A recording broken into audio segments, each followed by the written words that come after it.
so we've got a really great set of speakers, and we're going to try to really first start with understanding where we are with the high-speed rail project, and with Caltrain, kind of with a special focus on the Bay Area component of it. And that's going to be a combination of Marion Lee with Sam Trans and Caltrain, and then Dan Richard, who's the chair of the High-Speed Rail Authority, followed by Elizabeth, and I think you all from CARD, and I think you all have their bios, so I won't go through them. And so we're going to have each speaker have a couple of minutes for Q&A. That's kind of point of information on what they said, and then go on to the next speaker, and then save time afterwards for kind of a panel discussion where they can really have a chance to either rebut each other's points, you can have a chance to ask questions about them, and so these are folks that are really as knowledgeable as you get about the project. Let me just give you a bit about Transform and our involvement on it. We were founded a little over 15 years ago to help create world-class transit and walkable communities in the Bay Area and beyond. And we focused first on regional transportation, but really trying to get cost-effective public transit.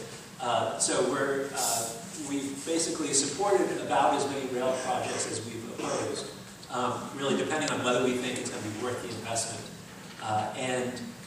So when we look at a project like high-speed rail, we don't come at it with any preconceived notions that it's good or bad. We try to understand the details and then come out with a position. And that's part of, with a complicated project of this scale, unfortunately, that position may keep evolving. I'll give just a drop of history of the project intermingled with Transform's engagement on it, just so you know kind of the context where we're coming from. When Dan gets here, he's going to start kind of from where the current plan is and moving forward. This project may not get built if everything went perfectly for 19 years, which sounds like a really long time, but it's actually 19 years ago now that they started planning for it with the first High-Speed Rail Commission. So time does go. That was in '93. It morphed into the authority in '96. And really, there were plans for it. It languished. They were wildly understaffed for a project of this scale. And a proposal was put forward for a plan that was been taken off the ballot in 2004 and 2006 for some initial bond funding from the public, from the state of California. And it was finally in 2008 that it was put back on. And that's when Transform kind of re-engaged. We had been very active in trying to get it to go through downtowns, avoid parkland in its initial scope. But we said, wow, this thing is probably going to get pulled off. We'd like to see the project if it could be done right. And so led an effort to have them adopt land use guidelines that would require some good transit-oriented development, help protect the area near Los Banos.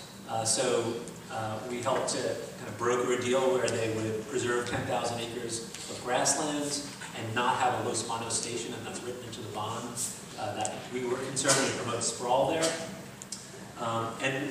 We also prompted them to do a renewable energy study to see if it was feasible to have it fully fueled on clean renewable resources, even if it costs a little more. With all of that and the adoption of those things, Transform ended up supporting it. We were called the Transportation and Land Use Coalition back then, CAL. And we actually ended up getting the Sierra Club and others. We wrote the resolutions for them to support it. And with that and some other last-minute machinations, it got onto the bond in 2008, got onto the ballot, and won with a majority vote of the people of California, voting for $9.9 billion of bonds from the general fund to go towards this project. Now, at that point, in inflation-adjusted dollars, it was $42 billion. Very quickly, once they started doing more detailed planning and came up with a new plan, the price skyrocketed, as many of you know, towards $100 billion, depending on which way you squinted. It was $98 billion or so. And it was at that point that many groups started opposing it, sometimes for local reasons, sometimes even our organization, which has supported it, said, you know, this just may be too much money. And where's it going to come from? How's it going to compete with local transit for funding? And that's basically when it was, I think, about to die, when Jerry Brown called in Dan Richard and others and had a whole change of leadership. And so they came out with a revised business plan that Dan will explain, help to bring down the cost. All of that will be explained in the presentation. What happened, as some of you may know, it got back in 2012 into the public limelight because it actually became time to not just have the bonds be authorized by the public, but to actually allocate some bond money. So that requires the legislature to say, sure, we're going to give you a bunch of this money and actually do the borrowing. So that will probably get described by Dan. It was a very close call. Transform was unsure of what to do. Again, we want to analyze the project. Is it worth the $68 billion? We hadn't really done that analysis. You all got a short 4-pager, but that is an executive summary of a 38-page document that does a bunch of really analysis looking at different aspects of the project. And we basically came out, supported the bond allocation, but had 9 recommendations moving forward on what it would take for us to continue supporting it.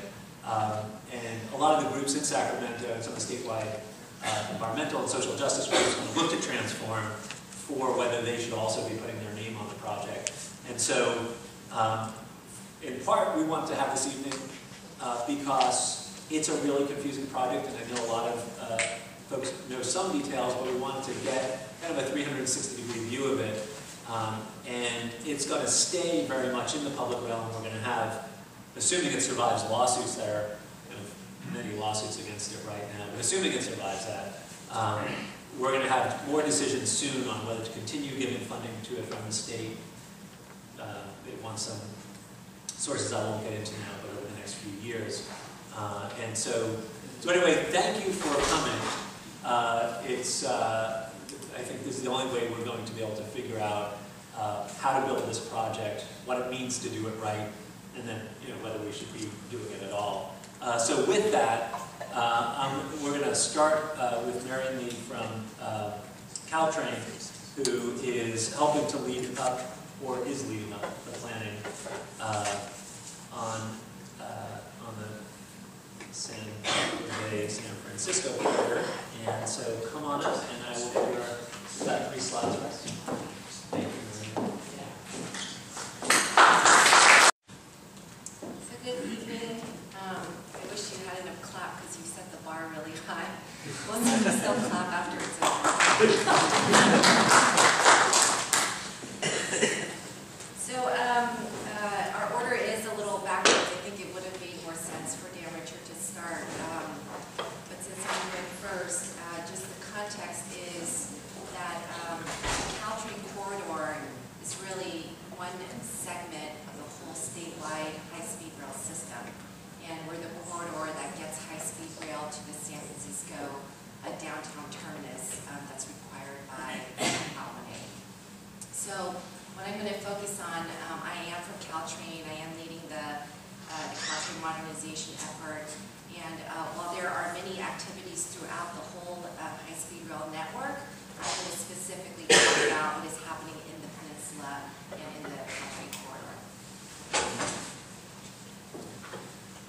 So first, I want to give a little backdrop about Caltrain's partnership with high-speed rail and why that's so.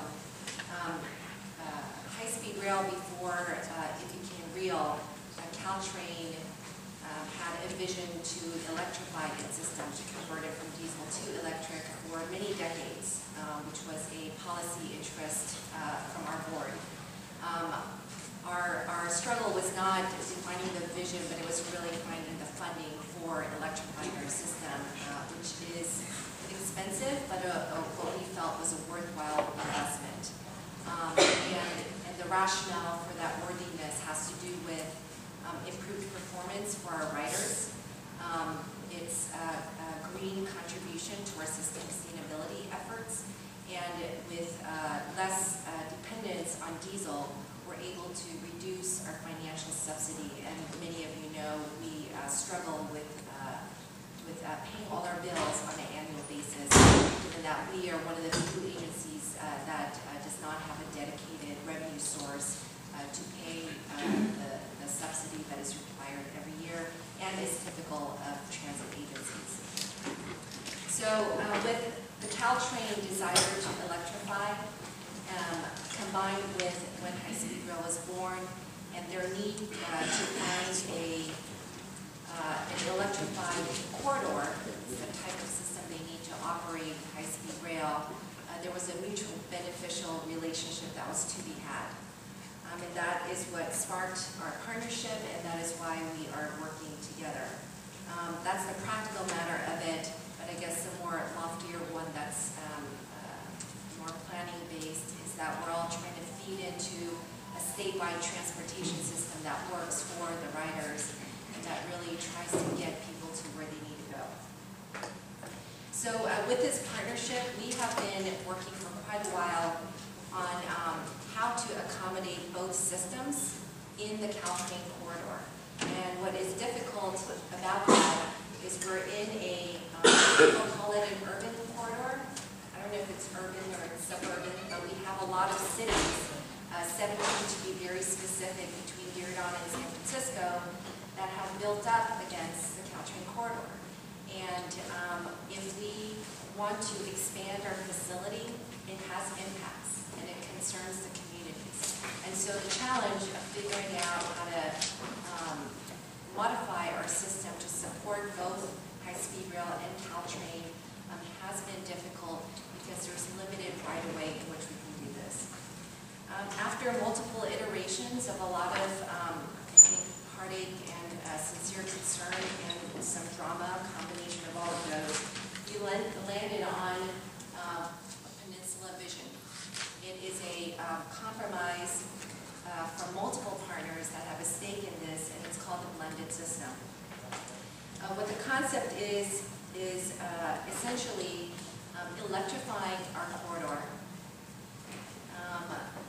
applying a smart signal system that's going to be able to operate more trains than what we're able to operate today, and to maximize the utilization of our existing tracks versus an original idea where it was to approximately double the size of our facility. This concept of sharing our tracks is not only with high-speed rail, but also with all of our existing tenants, including freight. The key benefits, really the key benefits are that it minimizes the impacts to the communities, and I highlight minimize. I'm not going to say it doesn't impact them at all, but it greatly minimizes it from the original design of significantly expanding our facility. And it lowers the project cost, which is, it was a small piece, but that helped the high-speed rail project from the 98 to a lower number.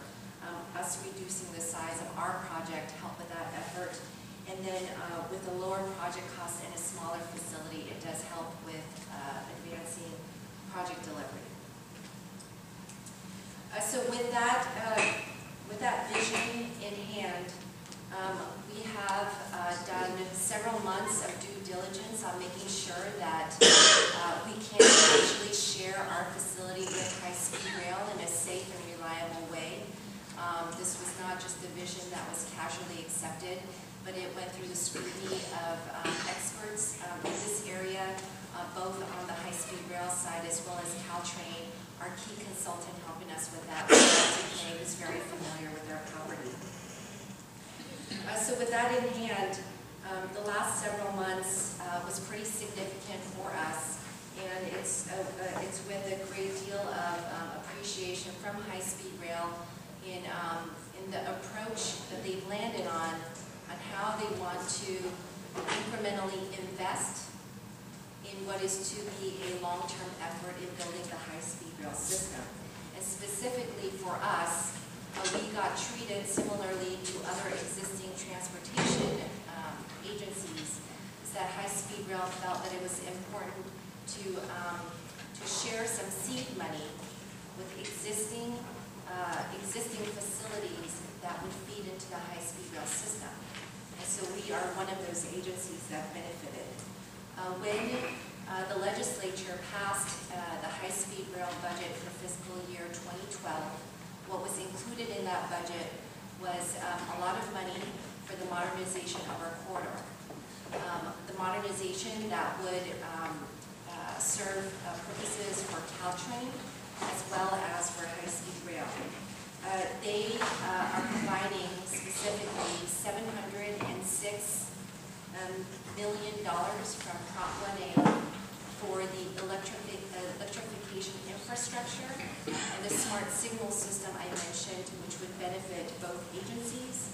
And then approximately the other 700 million or so are coming from local, regional, state, and other federal funding sources. There's multiple sources. There's more than 11, and everyone is really chipping in every cent that they have to make this happen. This slide gets at, it's funny, you know, it always looks a lot simpler when I'm looking at it at my desk, and then when I put it up in front of a big audience, it's not so much. But anyway, what this visual tries to depict is, you'll see at the top, Caltrain and Caltrain Modernization Program. And that's of interest to Caltrain. And to the right in blue, you'll see high-speed rail and their interest in the statewide system. The box that you see at the bottom with lines pointing to those both of those agencies find the common ground in why we have the partnership. And why we have the partnership is because we share the same type of infrastructure investments needed to improve our service and then to accommodate high-speed rail. We are going to be making incremental investments in our corridor. We have a multi-billion-dollar program. What we have been able to achieve within the last several months is the first incremental investment in the corridor, and that's $1.5 billion. That first incremental investment in the corridor, and that's $1.5 billion. That $1.5 billion is to implement what we call the Corridor Improvement Plan. And what that involves are what's identified in that box. By 2015, it is our goal to implement the Smart Advanced Signal System, which you see there noted as a CBOS. It includes positive train control, which will also make our corridor safer, and is a federal mandated program that was completed by 2015. This project already has environmental clearance. There's a categorical exemption, and there's a project team in place, and we're just about to wrap up critical design. We are doing this in partnership with high-speed rail, with the FRA, with the freight operators, so that we are putting in a system that works for the multiple users of our corridor. And the next critical phase will be final design. It is to be completed, up and running by 2015. The second part of the corridor improvement plan is electrification of our corridor, which also includes converting our diesel vehicles to electric vehicles. Our target date for having electrified service is 2019. What we are actively doing now is getting ready to kick off the environmental effort to clear the poles, the wires, and the traction power facilities that are needed to electrify the system. Our consultant is ICF. It is our hope that we can kick off that effort with the public in January, which is a month away, and it will be approximately an 18-month effort. That environmental document will clear the infrastructure and initially our Caltrain improved service. And what we will do is in a chapter called the cumulative section, we will identify what we call the blended system, which is an ultimate system that will be shared with high-speed rail. While we are doing that, which is the critical step to moving that project forward and getting it built, in parallel, we have to continue to think about what the additional mentioned that there are going to be multiple increments, and that the electrification advanced signal system is just the first increment, but there are more increments to come. And we're working with high-speed rail to define what the rest of the improvements are. And I will give you some specific examples so it's not too theoretical. For example, we have to figure out if high-speed rail maybe need a facility like a storage or maintenance yard in our corridor. They may or they may not.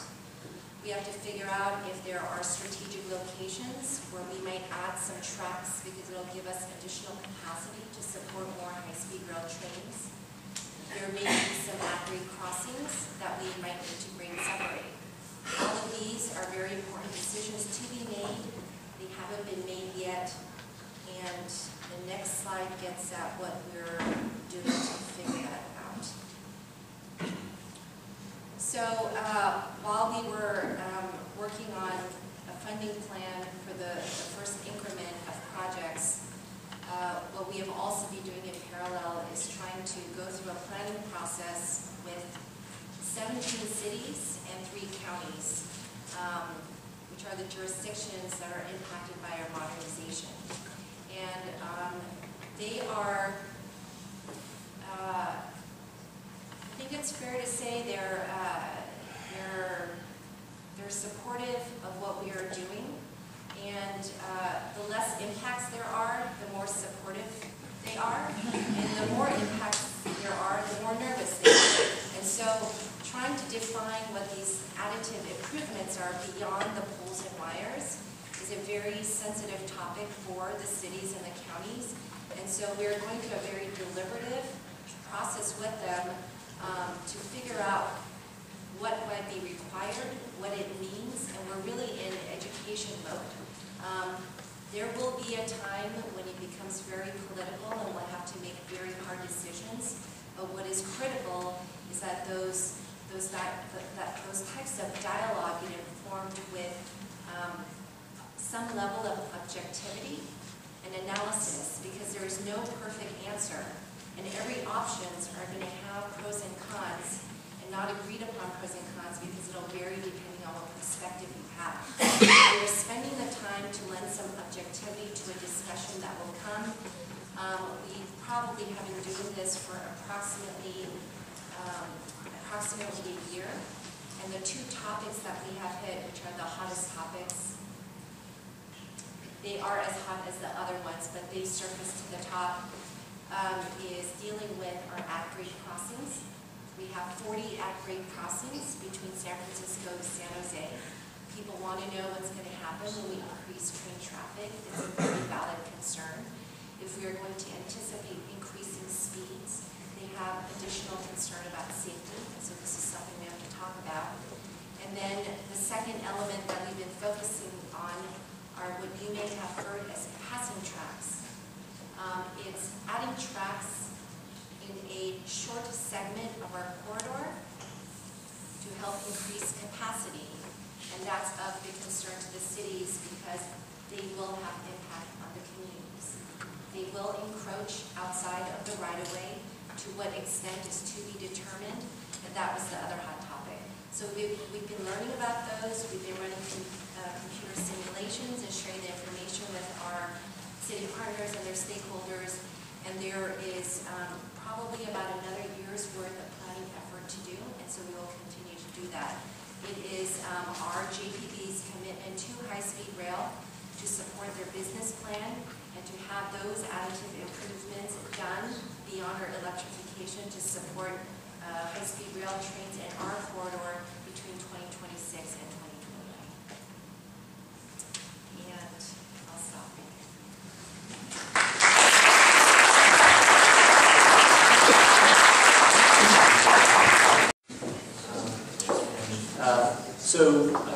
Next we're going to have Dan Richard, Chair of the High-Speed Rail Authority. And I got to know Dan at first when he was a BART board member, and brought a lot of smart perspectives on how to revitalize BART, which was in some ways going downhill at the time, and was called on to chair the High-Speed Rail Authority by Governor Brown, as I mentioned before, and really did an astounding job over the past year of getting out to, it seemed like he was everywhere in the state, whether he was talking to farmers or Caltrain or Metrolink, and kind of bringing this project, changing to where it is. So we're really excited that he was able to come down tonight, and please give a warm welcome to Dan Richard.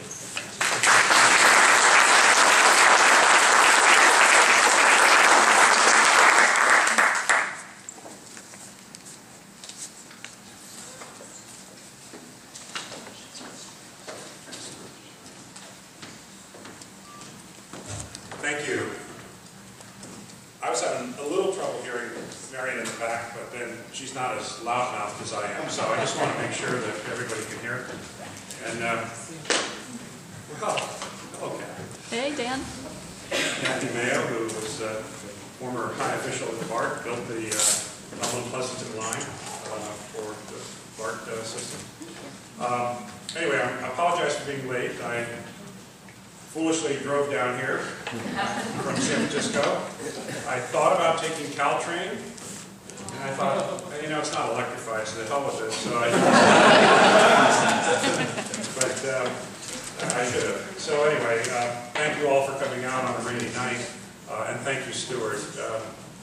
I did serve for 12 years on the BART board. Stuart and I interacted then. One of the things I was proud of was that we held the first transit land use conference in BART's history to look at trying to redirect BART policies to focus not just on building a transit conveyance system, but actually realizing that these transit systems are a tool for either good or bad development, depending on how they're used. And I'll talk about this in a little bit, but that's one of the tremendous opportunities I see for high-speed rail as a transformational tool for growing California as we move further into the 21st century. So we'll talk about that. Stuart told me that he gave somewhat of the background on the sordid history of the project up until last year. And I had worked for Governor Brown in the first administration and had worked on energy issues and so forth for him. And then in 1992 I ran for the BART board and served 12 years on BART.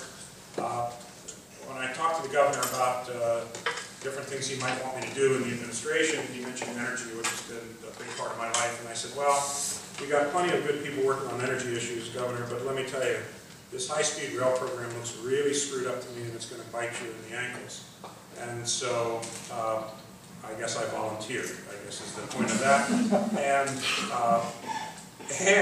I said to him, because I was living in Washington, D.C. at the time, my wife having been appointed to a position by President Obama, and I said, and besides, it's a once-a-month gig on the board, and I mean, you know, I can travel back and forth. How hard can it be?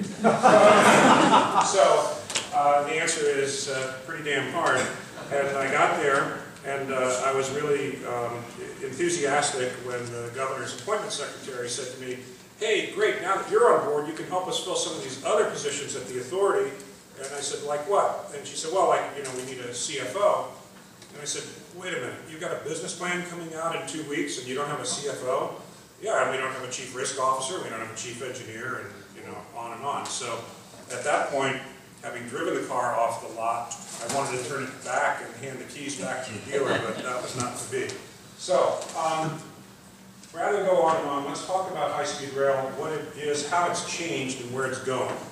So you obviously know what it is, which is the opportunity for California to join, I think at this point, 15 or 16 other countries around the world that have high-speed intercity trains.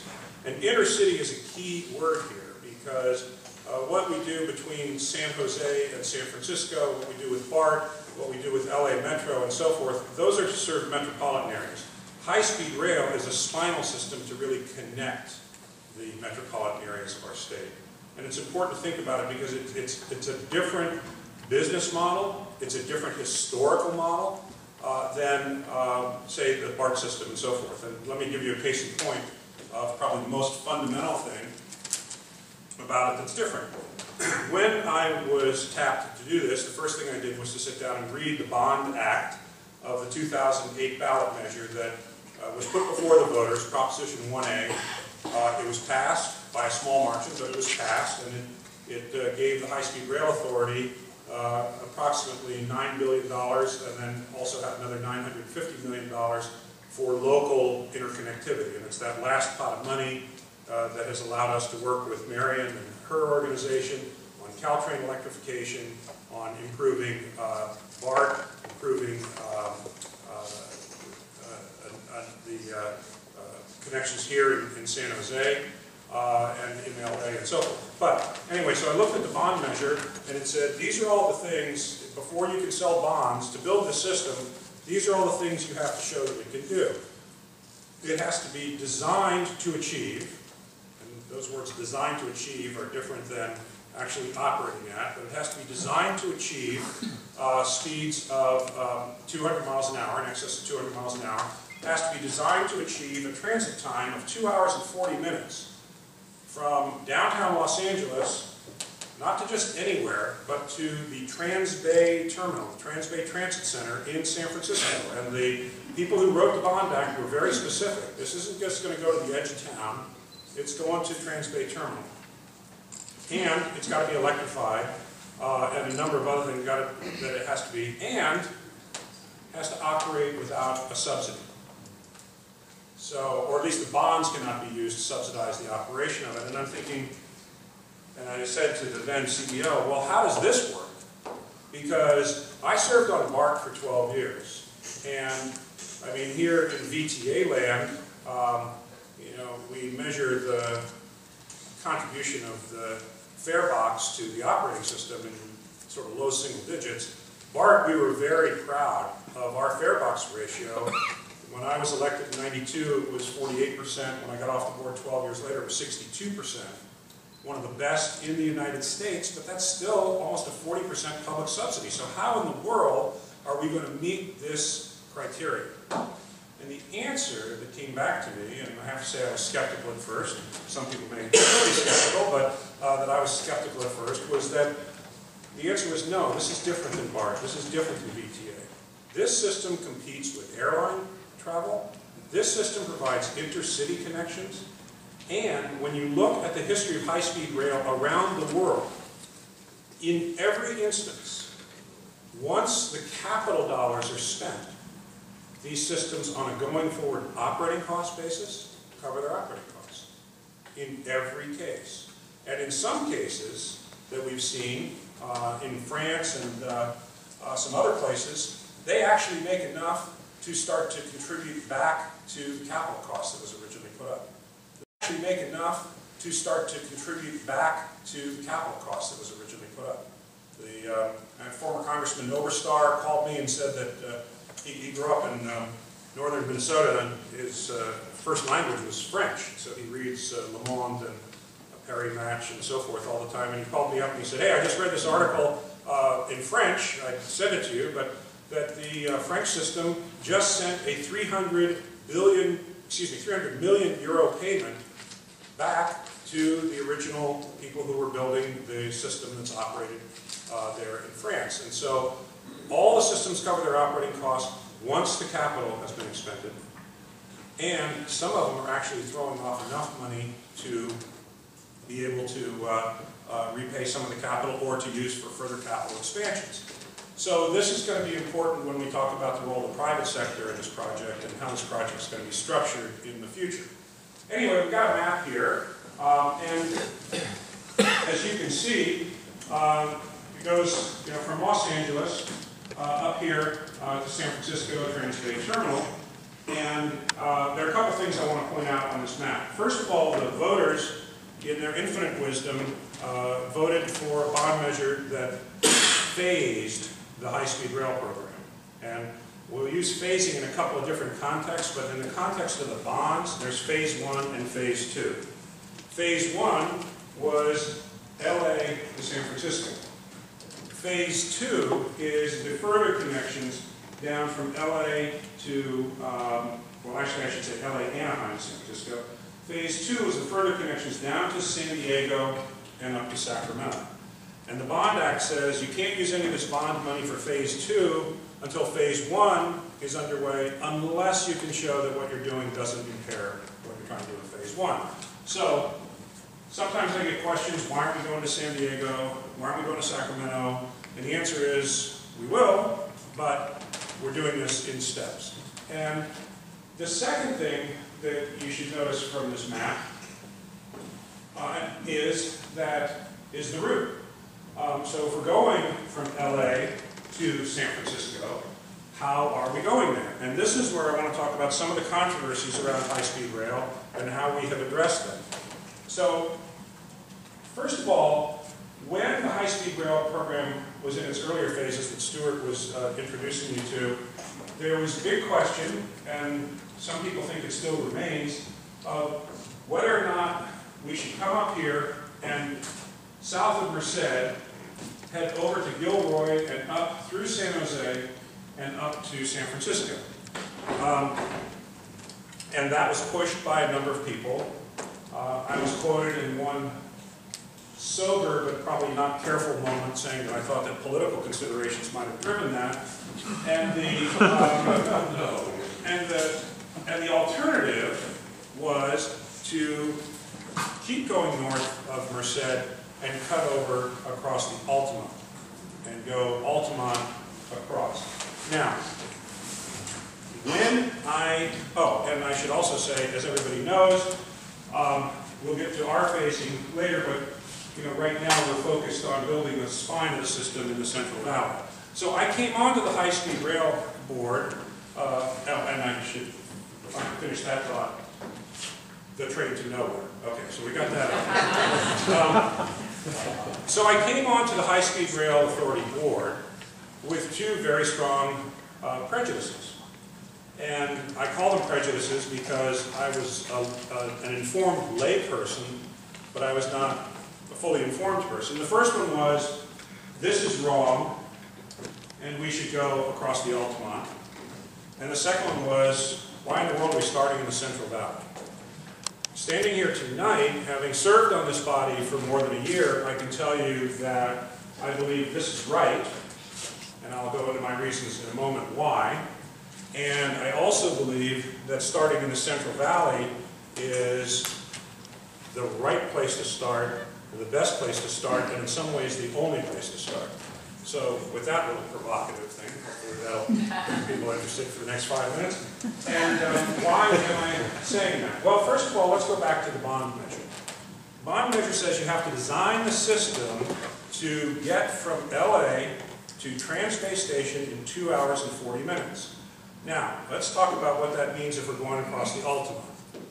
First of all, to go across the Altamont, you have to go probably through something called Niles Canyon, which is one of the more sinuous and difficult routes that the Union Pacific runs right now. There's just not much room in there, and even if there were, you cannot maintain the speed of these trains that you need in order to accomplish the times that we need to accomplish going through there. And then I said, well, how about if we follow the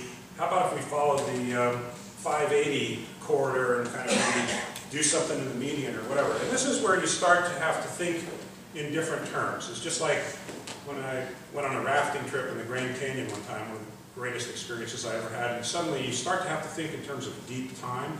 The young rocks are 200 million years old. So you've got to start to think in terms of high-speed trains and the radius of turns that it takes for a train going at 200 miles an hour or even at 150 miles an hour, and how much real estate it takes to navigate that turn, as opposed to a highway or an existing rail line that's been designed to accommodate vehicles moving at 80 miles an hour. And the radii are substantially different. So when I say, oh, there's a highway going through here, can't we just follow that? And the answer is, no, we can't, because we're zooming out here this way to try to make this turn. So looking at that, first of all, the topography was very bad in terms of coming through. The second question was, once you get through there, okay, you get to Oakland, and that was, I live in the East Bay. I represented an East Bay district on BART, and I'm saying Oakland's the 8th largest city in the state. It's a very important hub. You know, why aren't we serving that right now and so forth? Okay, so you get to Oakland. Now what? The Bond Act said it terminates where? Not in Jack London Square, but in Trainsway Terminal, downtown San Francisco. So then from Oakland, you got to do a couple of things. You either have to, before Oakland, split and head down through San Jose, down the east side, and back up the west side, which, by the way, is a tricky kind of come into San Jose, what, back the train out? Where do you turn it around? I mean, I dealt with this at BART to the SFO, and when the airport closed us out from coming through the parking garage, we ended up with something that works, but I think that the operators would say is not optimal. The train goes in, the operator walks to the back of the train, and the train goes out the other way. That's fine for BART, not so good if you're trying to make 2 hours and 40 minutes. Even if you could navigate all the way down and back up in that time.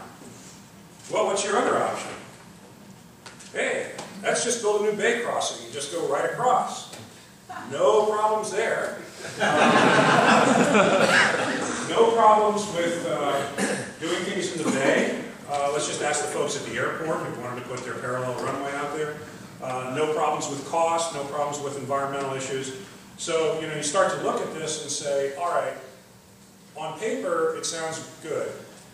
But now, I don't have the luxury anymore of being just a guy sitting out there throwing stones at people. Now, I'm the person who's getting paid the $500 a month to make these key decisions. And I couldn't see how we could get there. Now, these key decisions. And I couldn't see how we could get there. Now, having said that, that's not just my call, because in order to build this, we have to comply with CEQA, and one of the things under CEQA is that you have to be open to all alternatives. And indeed, the high-speed rail has been going through the process with the programmatic EIR, and I can go into details on that later, but let's just say the organization had a couple of different rounds where the court said, no, you've got to go back and do this again. And in doing that, in fact, just earlier this year, in compliance with court order, we had to go back and look at this issue again. And so what I did was I called up all the various environmental groups that I knew, people who felt that the Altamont was the right thing, and I said, we're going to have a hearing, and we're going to be looking at this issue again, and I need you to come in and put on the record in front of us your best arguments for how we make this work across the Altamont. And, oh, by the way, when you're coming across around the Dumbarton Bridge, which is another theory that you could come across the Dumbarton Bridge, until you realize that the Don Edwards Wildlife Refuge is there, and so that's got at least as many environmental problems, if not more, than the impingement that we hit on some sensitive lands out here. And I have to say that my colleagues and I, who spent several hours listening to various people come up, at the end of it, we never heard any arguments that made us believe that the Altamont could actually work. That it could work either with bond measure or just plain work. So I just thought I'd spend a few moments on that because it was a pretty important component of how we're building this. And then if we're coming up this side, we get to spend time with the good folks in all of the fine communities up and down the peninsula, in Atherton, in Palo Alto, and so forth. One or two of whom had some opinions about how the system should transect their community. Now, before I got onto the High-Speed Rail Authority board, there was an engineering compulsion that said there's only one way to build this, and that is we are a standalone, insular, special system, and we're separate and apart from all the other transit systems. Yeah, we got to sprinkle some money their way because the Bond Act told us to, but basically we're doing our own thing, and our own thing is our own tracks. And our own tracks are fully grade separated, fully protected, and get out of our way because we're coming through with this bulldozer with a blade about 100 feet wide, and that's the tracks, and that's what we're doing. And they will be fully electrified with overhead catenary wires, and you'll get a high-speed rail system. Well, you know, there were folks in Palo Alto and Atherton and other places who sort of felt like that was going to be pretty darn intrusive and was going to create a lot of problems in their community. So we had quite a bit of opposition, and I probably shouldn't put that in the past tense, but we had and continue to have opposition from that. So I looked at this, and Jeff Morales, who was with the contractor that we had doing the main engineering, but is now the CEO of the authority. A number of us looked at this because there have been people from that community and their elected representatives, namely Congresswoman Anna Eshoo, then State Senator, soon to be Supervisor Joe Simonian, and Assemblymember Rich Gordon, who said, can't you guys do something to use the existing trackway that's there? And the answer, as you've heard from Marion Lee, is absolutely we can. And in fact, some of the purists who said that's not high-speed rail needed to look around, because in Europe and other places, high-speed rail systems routinely share, especially as they come into urban areas, existing rail trackways. So one of the things that I'm proud of is over the last year, we have changed that philosophy of high-speed rail as a separate, insular, independent, disconnected thing to what it really needs to be. An integral part of California's rail transportation network that works hand in glove with the systems that serve the local and regional areas. And it's not just good politics, and it has been, to work with Caltrain and to work with LAMTA and BART and others, but it's more than that. It's just good public policy, because those systems will deliver to us riders, we will deliver to them riders, we will be able, in the case of Caltrain electrification that Marion talked about, that's been one of the highest aspirational goals of transportation planners in the Bay Area for decades. We're now sharing the capital costs with them. Hey, they get their system electrified for half the cost. Hey, we get our rail bed up through the peninsula for half the cost. That seems to work pretty well for everybody. And then once you start down that path, you start to build on professional relationships between people in these regions, and good things happen.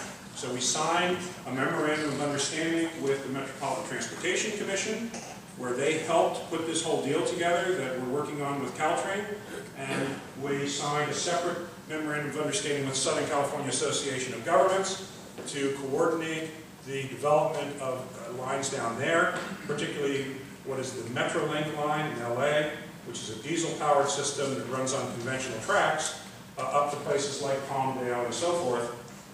And we're now looking at how we handshake with them at the initial phases and then move to further upgrades down the road. Which brings me to the next use of the term, phasing. When I started looking at high-speed rail, and some of my colleagues that the governor appointed and so forth, there was a plan that the High-Speed Rail Authority had to build it in phases. And now I'm not talking about the phase 1, phase 2 of the bonds, but just you don't go out and build 520 miles and open it up all at once. You don't build roads that way, you don't build highways that way, you don't build railroads that way, you don't build BART that way. You build it in pieces. And so the idea was, we're going to start in the Central Valley, we're going to build this thing called the initial construction segment, which has to be one of the worst descriptive phrases I've ever heard outside the engineering world, because nobody knows what in the hell that means. Well, what it means is, yeah, that's where we're going to start constructing, but what does that tell you about where the system's going? So the idea was that there'd be an initial construction phase, and then we would come back and we got more money and create an initial operating segment. Now remember I said that this thing has to operate without a subsidy. It will do that, but only when you get to a certain inflection point. If you go 30 miles, you're not going to get enough riders to operate without a subsidy. If you go 300 miles, you're likely to. So the notion was that either going from Merced to Burbank would generate enough ridership to start operating without a subsidy, or going the other way from Bakersfield to San Jose would do it. And the old board idea was, well, we're not going to decide which of those it is because, you know, we're going to keep that up in the air and then people will compete for the right to be the first ones. Only in the real world, what happens is nobody knows what you're doing, and so nobody can get behind what you're doing. And then ultimately, you would go back and build the other segment, and so in 4 and 5 steps, you would connect the state in this way. And to a certain extent, we're still doing that, but there's a more important phasing now. I call that lateral phasing. And the governor said to me, what's your new business plan? I said, Governor, the new business plan is we're not just going to do lateral phasing, we're going to do vertical phasing. So the product of Santa Clara University, good Jesuit, always questioning, what does that mean? And I said, what that means, Governor, is think about those pictures you've seen of the ships at sea when they want to transfer somebody from one ship to the other.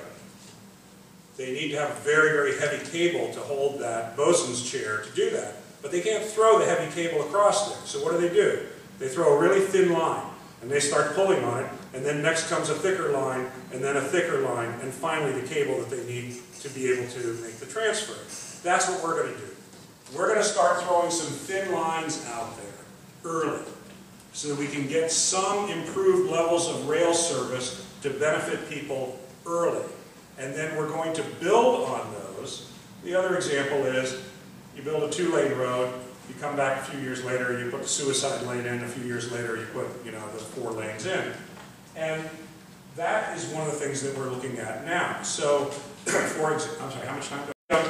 So, for example, there's a very good service right now that is the ACE train service, and then there's the Capital Corridors that goes up there, and there's the San Joaquin train that goes from Sacramento and Oakland all the way down to Bakersfield. And I've ridden that train now. I've been on all these trains, and I've been all over California with this gig, and I will tell you that, you know, for Amtrak, it's pretty decent service. It's the 5th busiest Amtrak line in America. For what any of us would really want in terms of rail service, it's kind of slow and kind of rickety, particularly from Stockton in. I did that within 5 hours from Bakersfield to Oakland, and I was beat. And you know what? So it's not great service. Its average speed is about 70 miles an hour. 1 million riders per year are on that line. 1 million. And 200,000 of those trips a year get off at Bakersfield, get on a bus, and go to LA. So that tells you something about the pent-up demand for rail in California. And what we want to do is we want to be connecting to those systems early so that we can improve those systems, build even more ridership, and then continuously build up to full high-speed rail operating service as we go. So that's that kind of phasing. Now, let me just in the last few minutes, and we'll have more time for this on the panel, but let me talk about something that's very close to my heart, and I suspect very important for those of you in this room. When the governor said, I want you to do this high-speed rail stuff, I said to him, just before I was appointed, I said, Governor, I want to say something to you because I don't want it to be a surprise to anybody. And you need to be comfortable with it. And that is that for too long, everybody has just looked at this, at lines on a map, and said, this is the 21st century conveyance system. And it should be, because our state's going to grow by tens of millions of people, and the alternative cost of moving them around the state is going to be much, much higher. That's why the airport director in San Francisco supports high-speed rail. Get the short-haul flights off onto rail. Let me use my limited gates for long-distance flights. All those transportation reasons are there. But I said, Governor, this is the tool to shape how California grows in the 21st century. And if we miss that opportunity with high-speed rail, shame on us. And what does that mean? The Central Valley is growing at 9% per year. In the next, pick your date, 30, 40 years, the population of New York will come to California. As long as we can make sure they're not actual New Yorkers, we should be okay. The point is, that's a lot of folks who are going to be here. And they're moving in. You know, we have this issue where of 130 miles from Merced to Bakersfield, high-speed rail will take 4,500 acres of land. Now, you know, you read in the papers that the farmers are all upset and everybody's jumping up and down. And I saw the head of the Merced Farm Bureau the other day say, this is the greatest threat to agriculture in California. Okay, well, I was just down in Wasco and Shafter, where I know all of you like to go for holidays. And Occidental Petroleum is literally knocking on the doors of almond growers down there and saying, the drilling rig shows up tomorrow, we have mineral rights here, it's $90,000 a day. If you stand in the way, there'll be a court order, and we'll be back next week to tell you where our reinjection well is going. And I'm watching thousands of acres of almonds and pistachios getting wiped out by oil development. And then let's talk about what's happening with land use out here. So, in the last 40 years, the city of Fresno, not the county, the city, converted 90,000 acres of ag land to housing and urban development. 90,000 acres. In the next 40 years, I just met with people today, this afternoon, who've been working on the blueprint for the Central Valley. In the next 40 years, if they're lucky and they can control growth, they believe we will lose 600,000 acres of ag land to development. And that is 10% of the agricultural resources of the Central Valley. If you really want to get depressed, go check out the City of Bakersfield's plans for the expansion of its urban limit line. They go all the way to I-5. I'm not kidding. And so the existential threat to agriculture is in fact what's happening to the land in the Central Valley.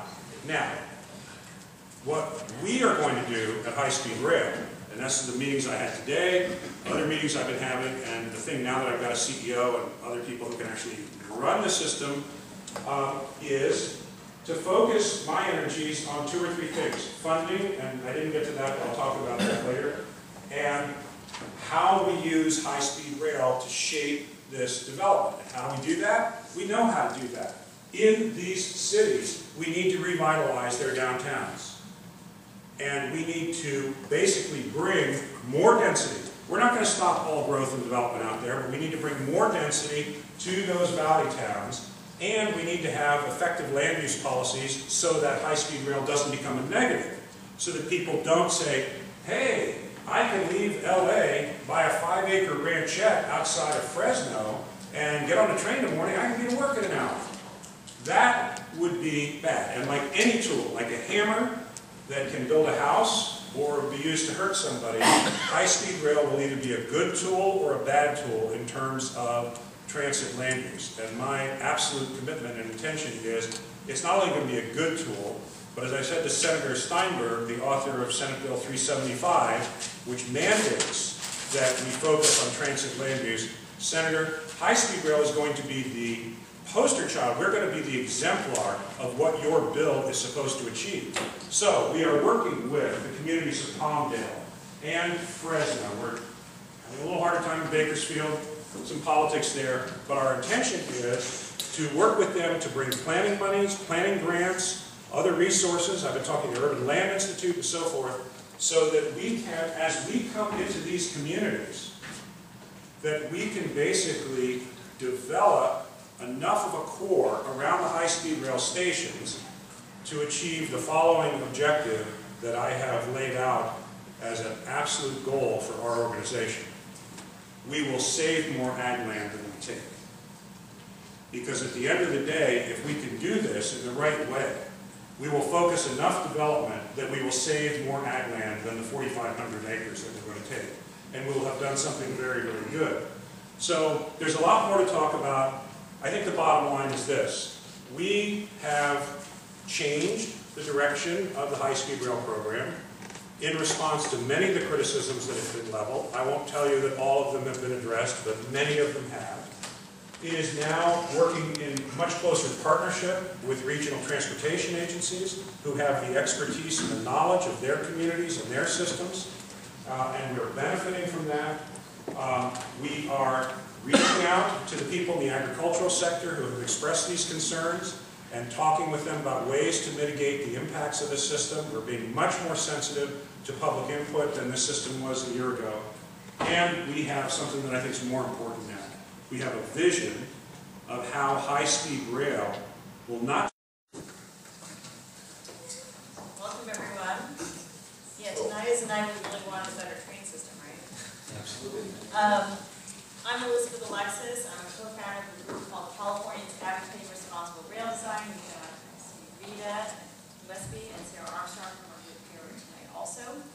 Our group was founded almost 4 years ago just in response to the chaos that the planning was up here on the peninsula. And we thought there was a need for some facts and some analysis and some thinking, right, which we hadn't really seen that been going on. And so we are not, we did not start off as, don't put this train in my backyard, or I love trains, or I hate trains, or anything like that. It was just information and thinking about better ways to plan projects.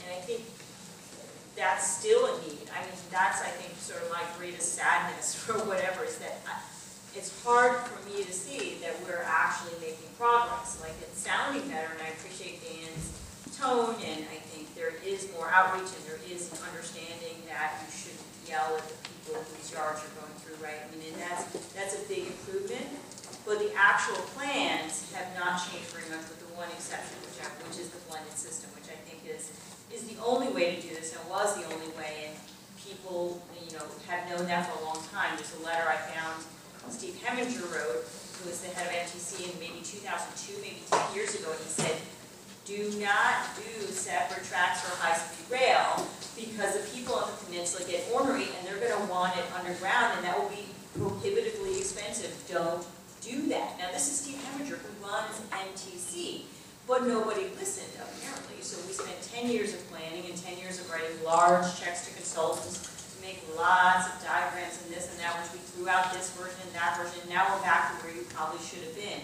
So I think that is an improvement, and I think that should have been assumed. But then we come back to the issue of planning, and the crisis in California, and I don't think it's just in transportation, I think it's land use, is we have such an incredible gap between our vision and our ability to actually execute that vision. We have the Central Valley, somebody, I think it was from the farm, ed, whatever, from the farm, American Farmland Trust, in Chomsky, yeah. They went through, so that is the crisis in the Central Valley.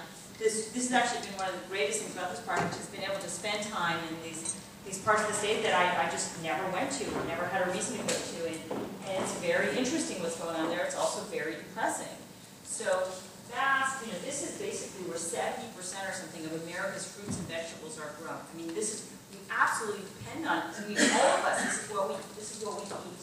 And this farmland was created, and this is just, I'm going to throw this in because I think it's helpful to understand why the farmers are upset and why this gets to be a complicated project. We are actually between two continental plates here, which I didn't know before. We're between two continental plates, which is very unusual. And the only reason there's actually land here is that the snow melt from the Sierra Nevadas used to come down and just dump stuff, right, sediment, everything else, before flowing out through the Golden Gate. And eventually we figured out that, it wasn't that great, it was great farmland, it was very rich, but unless you could change the flows so you could have rain throughout the summer, right, when you're growing things, it wasn't going to work for well. So basically everything got dammed up. The water is either stored up there or it goes through these canals and then is used throughout the year. And this makes everything in here very complicated.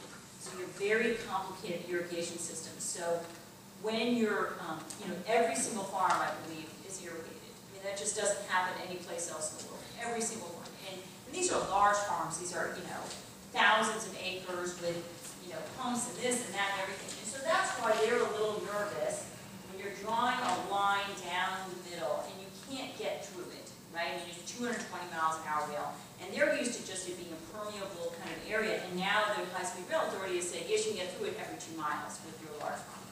So they're nervous and they're anxious.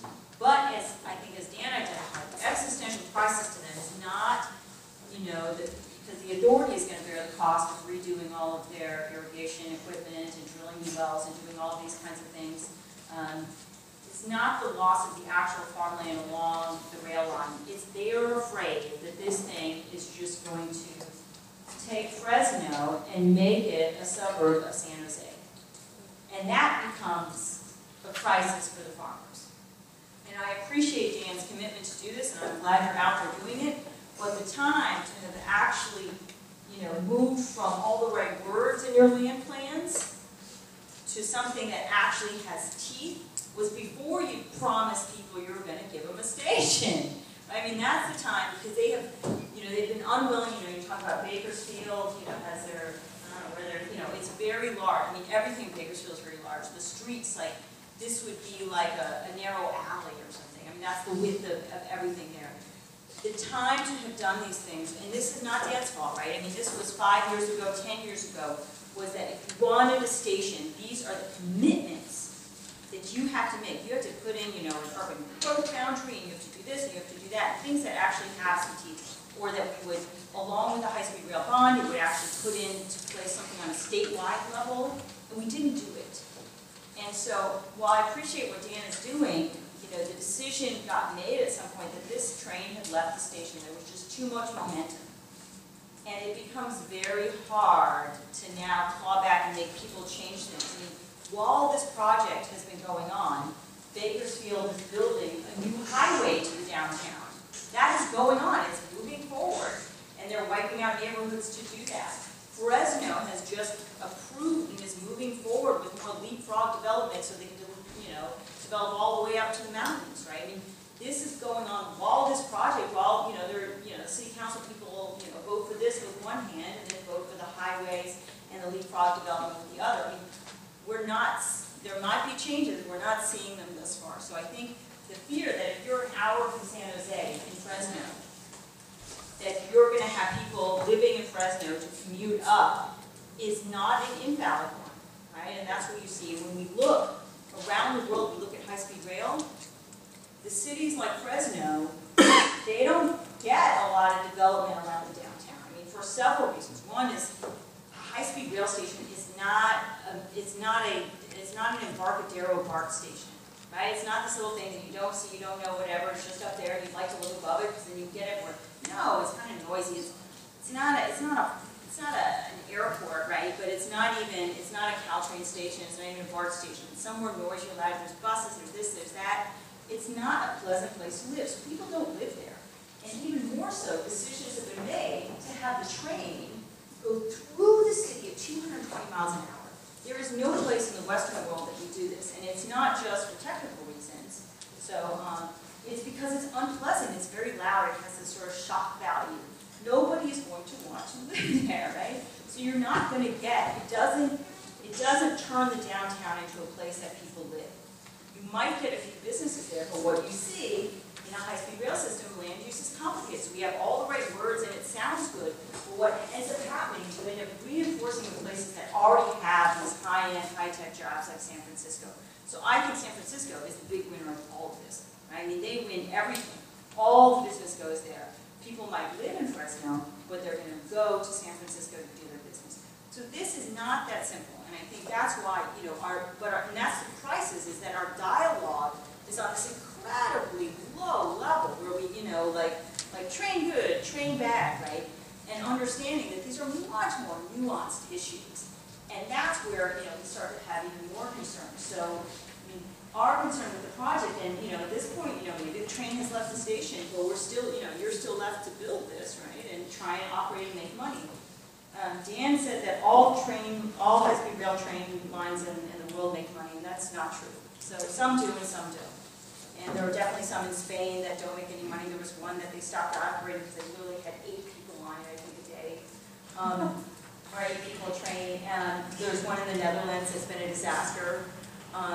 The trains in France, though, do make quite a bit of money. And you have to say, well, what are we going to be? Are we going to be a France, or are we going to be some of these Spanish lines? And it's a little worrisome. So the reason why France makes money is they plan from the very, very, very beginning to make money. So every single decision they made was thinking about their operating costs.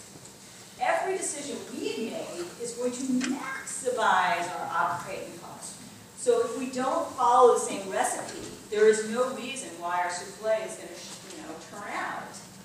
And that is a concern, so when we're looking at this, we have the issues about the 2 hours and 40 minutes, which Dan mentioned, and I care because it's in the law, but I don't really care. What I really care about is this train going to change things in California? Like, is it going to be fast enough to make just not just be a luxury for rich business people, right? But is it going to be something that will fundamentally change the way California moves? Because it is unacceptable right now what's going on. And I'm concerned that the answer is no. So we talked about the blended system, which is the right thing to do. It's the only cost, it's the only cost-efficient thing to do. It's going to save several $1 billion and everything, right? It's you share infrastructure. That is the right thing to do. And the French probably actually wouldn't share infrastructure all the way down to San Jose, though, because you have to slow down. So that's going to add, according to the estimates, maybe 15 minutes to the travel time. So if you know you're going to be slow here, because you're sharing, the French will get out of town as fast as possible. So you're not doing that. You're going to share time. You add 15 minutes. So if you know you're adding 15 minutes here, if that's a decision you want to make, you want to go down to Gilroy.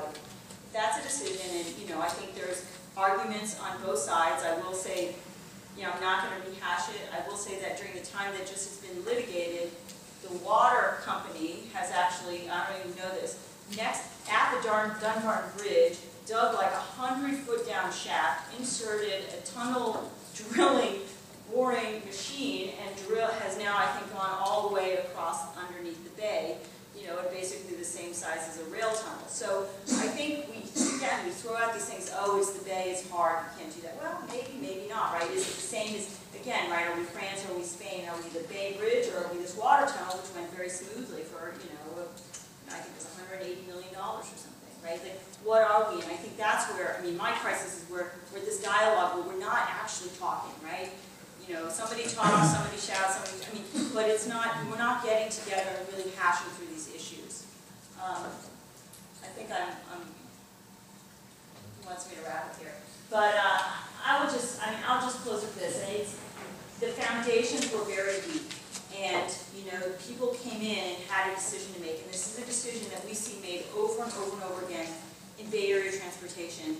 People come in and they realize the plans there are problems with them, and they're not the ideal plans. And you say, well, is it better to go back and do something which is probably better in the long run, right? Which is going to be more optimal. And I think this is a discussion that's going on with Transbay, and it's going on with, I think, lots of different projects. I'll just leave it at that. And usually what ends up happening is the decision is no, love the one you're with, and just move forward. And the question is that going to be good enough? Is it worth doing, right? Or are the risks of having gone it wrong and not having the system that could change things in California? That's where I think it's a little more complicated than saying the risk is not doing something.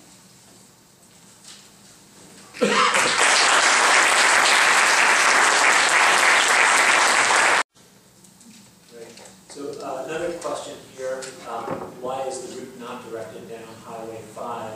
And maybe you explain to folks who aren't so familiar with it how there's a really strict potential right-of-way to the west of this.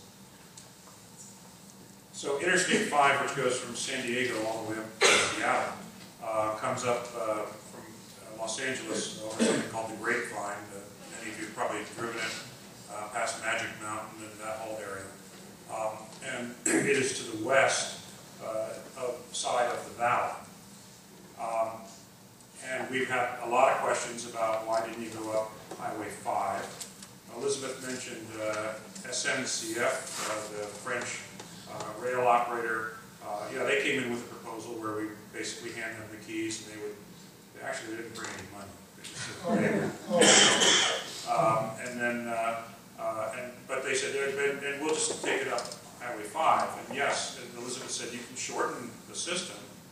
It's 400 miles from here to LA, and we're doing 520, I think it is. So yeah, you can shorten the system, but here's what you don't do. You don't connect the cities.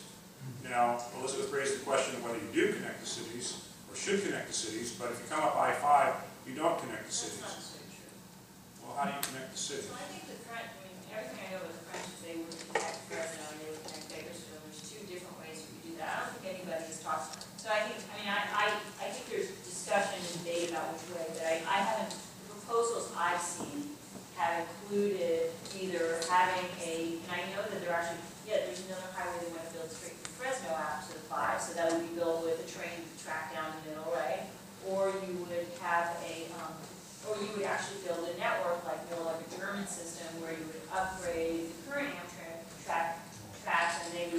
Bakersfield or the north, and then you would go on to wherever you're going. It would still be reasonable travel times. Well, but it wouldn't, well, okay, well, let me answer the So I question. think that's all. Well, let me answer it this way. I'm implacably opposed to coming up the I-5, and let me tell you 3 reasons why.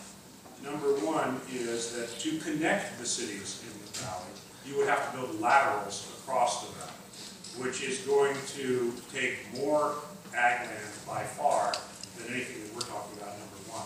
Number 2, there's a little matter of compliance with the law, and the bond measure does lay out the cities that are supposed to be connected by high-speed rail. In fact, when the then CEO of the High-Speed Rail Authority decided to look at following the I-5 over the Grapevine and bypassing Palmdale, they went to court and sued and said, you can't do that because the bond measure says you're supposed to come through our town.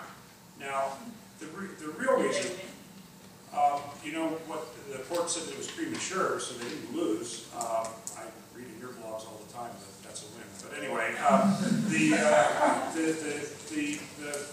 point that I was going to make is this. There's no water on the west side of the valley. There's marginal land over there. And I think one thing I'd like to think that everybody will agree with is that where you build railroads, you will have development. I mean, I was sitting in Hanford. Hanford exists because why?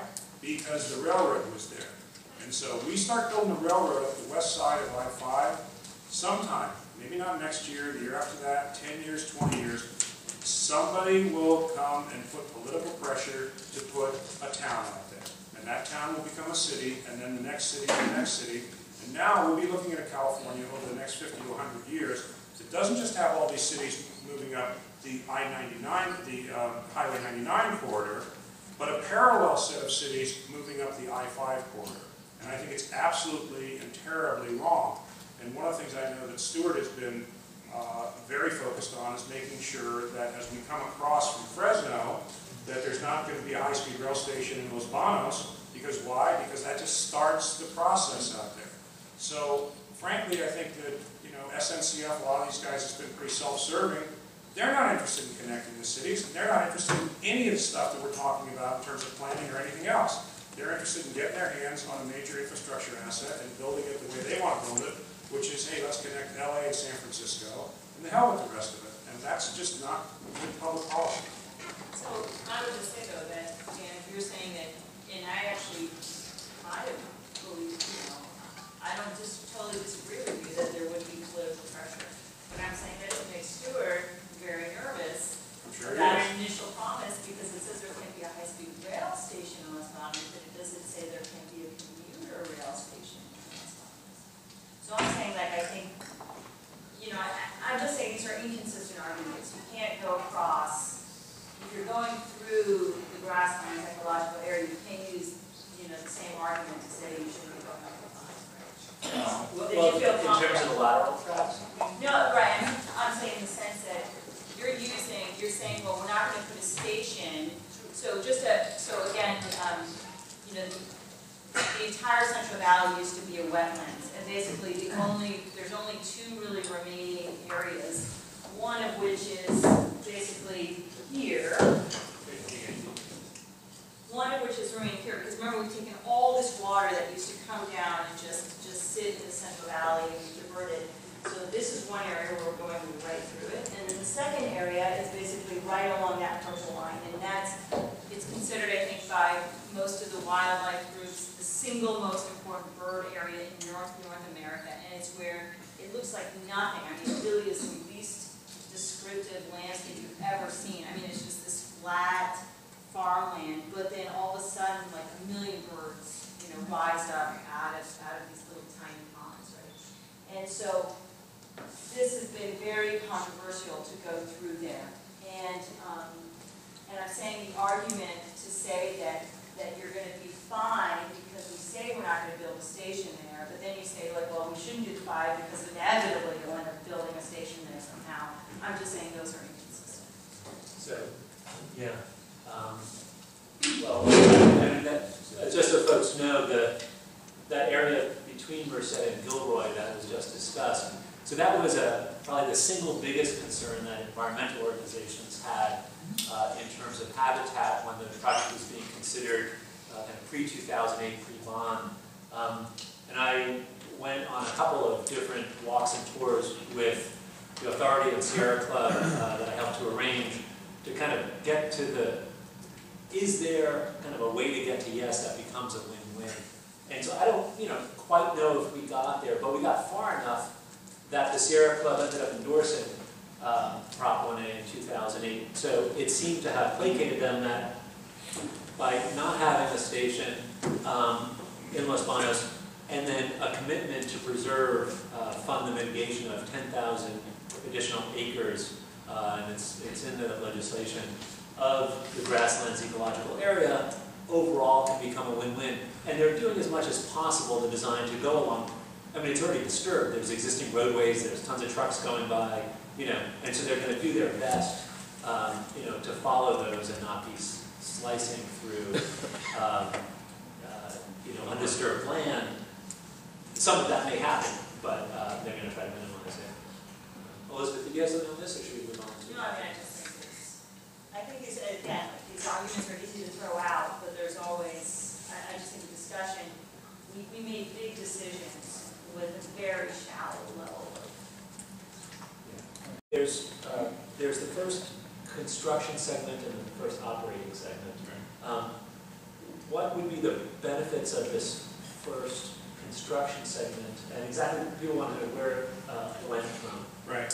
And by the way, just a codicil to my earlier answer, I forgot to mention, because it's still a little speculative, but the governor and his finance director have said that high-speed rail qualifies, in their mind, for cap and trade revenues. And there could be several billions of dollars from that, depending on the success of the cap and trade auction, but we're still early in that game, so we don't know. But that's another potential source. But actually, this allows me to address answer your question and address one of the issues that Elizabeth raised. The initial construction segment is planned as 130 miles from Merced to just north of Bakersfield. And Elizabeth just said it's 60 to 120 miles. People have said to us, well, how much construction contingency do you have? We measure our contingency in terms of track miles. We'll start at Merced. We'll go as far south as we can until that tranche of money runs out. I'm sorry, Madeira. Excuse me. What was that? Madeira. There's a small city Right. called Madeira that's about 10 or 20 yeah. minutes north of Fresno. Right, Madeira gateway to Merced. So, Elizabeth's right, that's where we're starting, and I sort of round up to Merced, but it is Madeira. And then we'll start building there. Now, she's right, so, Elizabeth and I have spent a lot of time talking about things over the course of the last year, and I think one of the biggest differences is that her feeling is that a lot of the stuff needs to go back to the drawing board. And I'm faced with the reality that we've got a fleeting amount of federal money that if we don't spend it goes away, then we're deeper in a hole. And so one can criticize my approach, but what I've said to her is I have more confidence that we can actually fix some of these problems as we move forward, as opposed to stopping and going back, only to come back and find out that they did put the highway through Fresno, that they did put expanded lanes on Highway 99, and now we've got even bigger problems. So just this is your problem though, right? I mean, this is not your fault, right? But this is the problem. Literally, right now, Caltrans, there's a bridge that's just north of Fresno that crosses the San Joaquin River. Right now, there are two bridges over it. There's a 99 bridge, which is just I think it's a 4-lane highway, and then there's a freight crossing, and then High Speed Rail is planning to build their bridge next to that. Well, during the same 3 or 4 years that are from now, Caltrans is actually going to be tearing down their bridge and building an 8-lane bridge. Right. So and this is what I said is the depressing part, right? Like, we are still building, so we will simultaneously, we're not even going to build one bridge that has both rail on it and your 8 lanes or whatever, right? We're going to be building 2 bridges, and you're doubling the highway capacity, which is not, if you're saying we're going to commit to trains, why are you doubling the highway capacity? So let me offer you some Prozac for your depression. And that is this.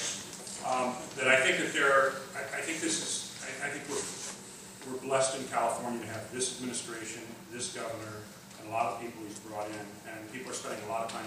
about this, and one of the first things that Governor Brown did was to reorganize the transportation agencies. So the old Business Transportation and Housing Agency is going away to be replaced by a new transportation agency, which will include Caltrans, High-Speed Rail, the California Transportation Commission.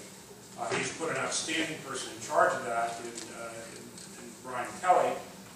We all are working very, very well together because it is important to address these very issues that Elizabeth is talking about. You're not going to hear me push back on a lot of these problems. The issue is, you know, in the world that I live in, we don't have a lot of time, and it's not just because federal money's going away, it's because things are happening out there. And so that's a fundamental difference. But to go back to answer your question, so right now the first segment, which we're building with $3 billion of federal money and $3 billion of our matching bond money, is this, we hope, 130-mile segment from Madera to Bakersfield. And Elizabeth is correct. At the moment, we have a plan to put electrification on it because we don't need to right at the moment because we're going to operate that. Essentially, we're going to move the San Joaquin system onto that to improve that service in the short term while we are doing the next thing we're doing, which is going to be clearing environmental stuff to get to Palmdale. We get to Palmdale and everything changes, and I think we'd be able to operate then, and that's we just go back and slap the electric lines on there. Now, why should we be building there? And just take a second to tell you, why would we start there? And I said I was a skeptic about this whole train to nowhere, start in the valley, and so forth. If we're doing the blended approach, working with Marion's organization, we know now what our pathway is from San Jose to San Francisco. As Elizabeth said, some people have known it for a long time, some people were late to the party. But the point is, that's where we're going. And there's right-of-way there. It's owned by the Peninsula Caltrain JPB. When we get from Palmdale, well, actually from south of Palmdale down near Sylmar into Los Angeles, we know what the right-of-way is there. We're going to be going along the corridor that's currently operated by Metrolink. And again, it's going to be relatively easy to secure that corridor. We don't have any right-of-way in the Central Valley, the fastest growing part of California. Every year that we wait, I mean, I went to Bakersfield. Elizabeth has been to Bakersfield, I've been to Bakersfield. I went to Bakersfield, we were having a meeting down there. I walked down to the hotel I was staying at, and one of the engineers said, that's where the high-speed rail station is likely to go, or at least one of our options is likely to go. And I said, that looks like a brand new apartment complex to me right next to that. He said, yep. In the last 2 years, since we've been sitting here talking about this, he said, we watched it being built. And if we come through with high-speed rail, we will be buying it and tearing it down. Every year we wait, every month we wait, more stuff like that happens. And so, starting in the Central Valley, we're going to have something on the order of like $400 million of value of right-of-way, which is going to be precious. And it's going to get harder and harder to get in the future. So I say we grab that now. We have other benefits from it, which is we can test the trains out there 250 miles an hour, which I don't think on the blended approach you're going to let us do between San Jose and San Francisco. And so forth. So that is that. That's great. Let me just put in kind of a bit of a transform perspective. When we are looking, and it is very hard to watch so many new roads being built and the money spent on that, I do think really two things. One is that getting these transportation agencies under the same roof, it may be critical because Caltrans needs to stay busy with something. And they, right now, their key mandate, except for a small mass transit division, is stay busy building and maintaining roads. And when it's under the same roof, the planning will be looking at how do we build capacity to move people and do planning. And so I think, and Brian Kelly's excellent, and I think there's a big hope there. The other thing is, while they are building and expanding roads right now, for example, the expansion of 99 from 4 lanes in most places to what's going to be 6 lanes almost through the valley is a $6 billion project. And like Dan described this, it's happening incrementally because they don't have all the money. But they're slowly completing it. And all you have to do is go to the Caltrans 99 website, and you'll see what the next phase would be and what their eyes are on once the 6 lanes are built. Well, what's after 6? 8, right? Because you build one and That's right. So sure enough, you can go there and find the plan for bringing it up to interstate standards in 8 lanes. And the price tag, as you do more lanes, gets higher because you're getting more right of way, it becomes more complicated. Anyway, that's 25 billion. I believe that when you look at 40 years, Caltrans will build that. They will try to build that unless there is some relief happening in the valley. The nightmare commute that our folks had to do today because there wasn't the train service that was going to get them here on time meant that there's that demand, there's that kind of political will to just do anything. And when all you do is expand lanes, then that's what you're going to do if everybody's sitting in congestion. So it doesn't mean we have the money for high-speed rail, but it's just that when you look out 40 years, kind of the current stuff is not the end of the highway expansion as we grow to a state of 50 and then 60 million. With that, let me bring a question back down to Mary. Let me throw out a question to Dan. One thing that never got dealt with that I just want brought up kind of briefly is the funding. We have a $68 billion project. I don't know if you were purposefully not bringing it up, but we're gonna tackle this one. $68 billion project, essentially $9 billion for the project approved in state bonds, and a long way to go. What are some of the plans that we have for actually funding the system? Well, we're fortunate because we have all the money in hand right now. No, we don't. So let me start with a predicate before I answer the question, and I'll try not to give too long answers. I tend to be a little wordy, but one of the things that I've said, just sort of looking legislators and others in the eye when they ask me this question of where is all the money coming from, is to answer as truthfully as I can. Who knows? I don't know. And I didn't know when I was on the BART board, and we met with the mayor of San Jose to talk about extending BART to San Jose. And no transit agency or transportation project or Caltrans, if they're building Interstate 5, knows at the outset where all the money's coming from. That's just the way of the world. These things develop over time, and we had the same issues when I was elected in '92. BART to San Francisco Airport was the #1 regional priority. That was a project that was going to be about $1.2 billion. And how much did we have? We had zero. I went in with Senator Feinstein to a meeting with Senate Transportation Chair, Mark Hatfield, and we came out with our first $25 million. And, we started going. And people said, well, we're anticipating to have $750 million of federal money. Where's it coming from? I said, we'll get it. And we did. And it's open, and it's running. And oh, by the way, remember I said BART doesn't cover its operating costs, except for the Colma to San Francisco Airport line, which a few years ago hit 90% of fare box recovery ratio, and last year hit 100%. So there was big pent-up demand there. But in our case, so you look at where we see this coming from, and then Elizabeth and I don't need to get into an argument about whether it's all train systems. I think it is. She doesn't. That make money, but we clearly, our cost numbers and our revenue numbers show that we've got very large margins. And so one of the important things about that is that we're going to follow a model that's been used in other parts of the world, where when you know you're going to have this excess revenues out there, you auction those off to the private sector and say, all right, who will pay me for the right to operate on this line that our taxpayers have built?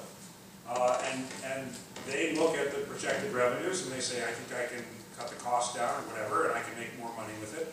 And so they bid to operate it. In Japan, where they started building in 1964, the Shinkansen, and have never stopped building, connecting more and more of their cities in 50 years, their system is run by private companies. And that's exactly what ours will be as well.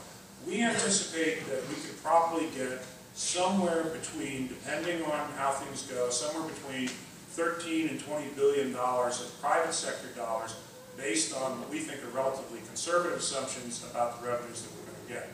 So we have $9 billion worth of state bonds. Let's average about $15 billion of private sector money. That gets you to about 25. We've got $3 billion of federal money right now. And that's where we are sitting here today.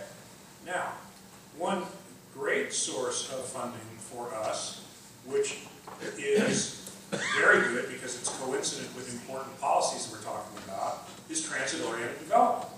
And Senator Steinberg called me this summer and said, I have a bill, it's on the governor's desk, to reestablish redevelopment agencies in the communities that you would serve, and where you could use tax increment financing for any development within 1 mile of a high-speed rail station. Now, this would be billions of dollars that could be raised from that. The governor didn't sign the bill having nothing to do with those provisions, but just the broader politics of redevelopment, and so we'll get past that at some point, and I'm looking forward to working on that. Plus, I was already talking to somebody, we've been talking about leasing the right-of-way. When we were at BART, Kathy remembers, we leased the BART right-of-way to fiber optic systems. We're going through Tehachapi, it's one of the greatest wind resource areas. We've got energy leasing we can do on our lands and so forth. So I don't know where all the money's coming from, but I know where a big chunk of it's coming from right now, which is, even if we never got another dime of federal money, we would have our bond money, we would have different sources of private sector money, both for operations, leasing these things. And you know what? I believe that over time we will get more federal money, just over the length of time. So, sorry for the long answer, but that's it. Okay, did you want to say something about that? I just say you. I You mean, don't have to.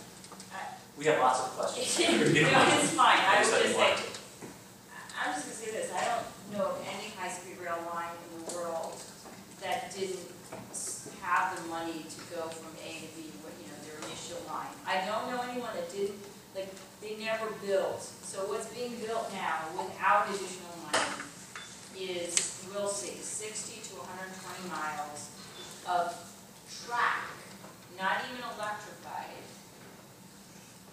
that duplicates an existing service. I mean, I cannot think of an example of a high-speed rail line anywhere in the world that took that approach. I mean, I just can't even, I can't even think of anything that's even similar. So, I mean, I just want to, it's not to say that, and I don't think, from the concerns that I have with this project, it's actually, money is actually the least of it, in a certain way. I just have a concern in the long run, right? Are we building the right project? So, I mean, you wanted to find successes getting the money to build this project, and so my question would be, is this the project you want to build? Like, is this, we went back, I was saying something about SNCF. I mean, this is not the project that SNCF would build. They would build something that would be as short as possible. This is the project that's going to be, the miles vary, but it's, you could probably if you cut it off, you can be 70 miles shorter or 80 miles shorter. Every mile you have is you have to maintain it. High-speed rail tracks are expensive. When you look at this route, this is something I want to mention about the Altamont one. One of the things that you were thinking about is system. The beauty of one of the benefits of Altamont is that once you've already built up to Stockton to go over, getting up to Sacramento is nothing. It's no incremental tracks. So you end up, if you build out this full system, and you will eventually build tracks between Stockton and San Jose, you're going to do it as part of the Altamont corridor. You're going to build those tracks. You have basically built an extra, I don't know, 130 miles of tracks that you don't need. So these are the decisions. It's not about whether you're going to get this money or not. I mean, I actually think that's the least important question. It's like, is this a system that is a sustainable, successful plan for California? And, as I said, a lot of these decisions were made a long time ago, and now, people are trying to get the agencies to work well together, but that's just not a skill we've had, and we need to learn how to plan. I'd like to respond to that at some point, whenever you think it's appropriate. So yeah, we have a lot. What are we talking about in terms of estimates of the amount of passing traffic necessary to impact the community? I know you said we're just kind of studying that now, but give us a sense of scale. Is it going to have to be every couple of miles? So first, before I talk about the different options we studied, in our blended system, It's important to know that even without passing tracks, we can support high-speed rail trains. It's with passing tracks that we're able to double the capacity for high-speed rail. So without passing tracks on top of our trains, we can support up to 2 high-speed rail trains per hour per direction. And if we put in these things called passing tracks, then we can support up to 4. In terms of what these passing tracks look like and where they go, we have studied multiple locations in the approximately 50-mile corridor. We've studied a segment up in the northern area, in the center area, and the southern area. And the whole logic of where we located it in the theme of utilizing existing infrastructure, we have small segments right now where we have 3 to 4 tracks. So we would extend those further. And when I say extend those further, these passing tracks are approximately 8 to 10 miles long of a 50-mile corridor that we're trying to electrify. 8 to 10 miles in total, that would be one set of passing tracks. So 5 options, different locations. What we have found that they are all doable, but the ones that work the best from an operations perspective are the ones towards the center of the corridor. These passing tracks are used for high-speed rail trains and pass our slower trains because we stop more. If they pass us too quickly in the south, we eventually hold them up in the north. And if we wait too long, they're going too slow before they can pass us. So it's approximately in that central area where the passing tracks function most efficiently. Great. So another question here, why is the route not that? Okay, so we're going to take it to a really easy one here. Somebody said, and I don't even know if they have one or not, for Dan Richard, when do you expect to hire a chief engineer? Last month, Or you did hire one already? we hired him. He'll start next, I think, Monday. Monday? Yep. Yeah, have we announced it yet, Ben? Yes.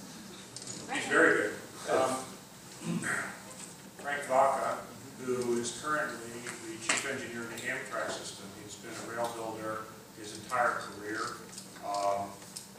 When I asked Jeff Morales, our CEO, to call the head of the Federal Railroad Administration, Joe Sabo, to give him a courtesy heads up, Joe said, "This is a very bittersweet moment. I'm really delighted for you guys, but I'm very sorry to see him leave Amtrak." So he has been working on the Amtrak Acela corridor. He's just built a lot of rail systems. He's a top flight person. And, we've had a lot of controversy at high-speed rail. One of the controversies is we didn't hire people, but it was kind of a chicken and egg problem. Before we had the legislation to appropriate the money, people didn't know if it was actually going to happen.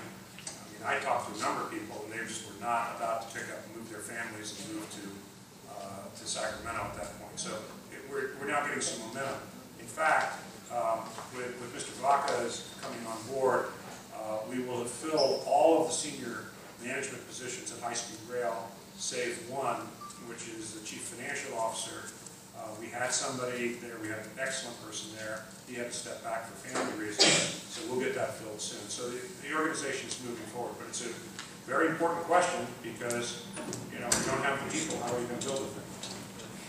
Okay, and so I think let's just have one last question that I'll direct at Dan. And this is kind of one of these personal things for me about the potential to run on clean renewable energy. And in 2006, this was one of the big things we wanted to see, in part because, just imagine the concept of traveling at 220 miles an hour based on sun and wind. It would be pretty incredible. It would certainly drive up the cost a little bit, but I think the vision that it creates for the kind of future of California, and now with climate change becoming so serious, as we know with Sandy, something we should just be striving for, became important. And so we pushed them to do it. They did a study that I actually helped guide these consultants in doing it, Navigant. But since then, I haven't really kept up with there really a chance you'll do anything with that study that said it is feasible, a little bit more money? What's happening with that? Well, first of all, my predecessors, as you've heard tonight, did a number of things wrong, but they did some things right. And one of the things they did was make a commitment that this system would operate with 100% or 100% equivalent of renewable energy. And I absolutely support that goal. It turns out that in my other life, I haven't been on BART and high-speed rail. Most of my professional life has been in the energy sector. I worked at the California Energy Commission, advising the chairman back in the late 70s, early 80s. I started an energy consulting firm that still exists to this day. I led a lot of efforts to bring cogeneration technologies to California, including here in San Jose, Agnes Development Center, UC Berkeley, a number of projects that I worked on. And of late, I've been working on solar, renewable, and other types of projects. One of the ironies in this right now, the utilities, and I spent 10 years as an executive at PG&E, one of the ironies here is that right now, the state has a mandate for 33% of all energy that we would consume as a state by 2020 to be from renewables. The utilities are saying, we've filled that up. We've got it. I mean, I've got clients who are trying to pitch solar and wind projects to utilities. They're saying, we don't need it. Then people say to me, where are you going to get all this power for high-speed rail? And I'm telling you, there's a tremendous amount of pent-up demand on the part of the, pent-up supply on the part of the suppliers. So I'm convinced that we can achieve this, we can do it. And I would add one other thing to the mix, and that's biofuels, which are very important. I was just talking today to people in the governor's office about an idea that I have, which I don't know, if you'll be able to pull it off, but we're going through a lot of dairy country there in the Central Valley. And when you go through dairy country, what you find is, and then, I mean, this is a hugely serious issue for environmentalists there in the valley, is that dairy operations take the dairy waste and they spread it out over the fields and waste ponds and so forth. It's a huge environmental issue, and the certification of those, the permitting is really tough issue. Now, you can put digesters in and turn that waste material into methane fuel. There's been a huge fight between the dairy biofuels folks and my old company PG&E and the other utilities, because the utility looks at that and says it's not pipeline quality methane gas, we don't want it, or we don't need it, or whatever. But you know what? I'm running a linear structure right through there. What's a pipeline? A linear structure. So my idea is, and I'm having people start to look at this, as we're going through there, why don't we do something for the farmers, not just to the farmers, and see if we can help stimulate the development of some of this, which would have tremendous environmental benefits in the valley. Central Valley, 20% of the kids in the Central Valley have asthma. 20%. I mean, the air quality there, I was there during the almond operations, and I was just stunned. They take these machines and they go up and they grab the tree and they shake the tree, and that's fine. The almonds fall off, but the other thing that happens is the dust clouds are just enormous.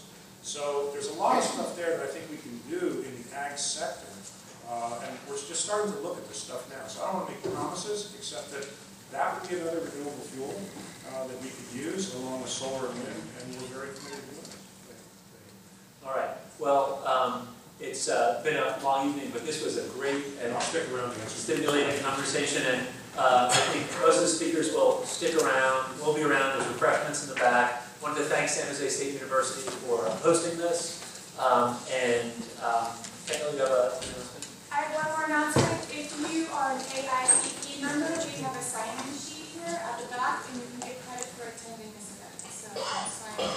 And Chris Lepe, thank you for filming and helping to organize it. I know some people want to talk to you. And Transform is supported by donations from folks like you. We've got forms in the back. If you'd like to join us,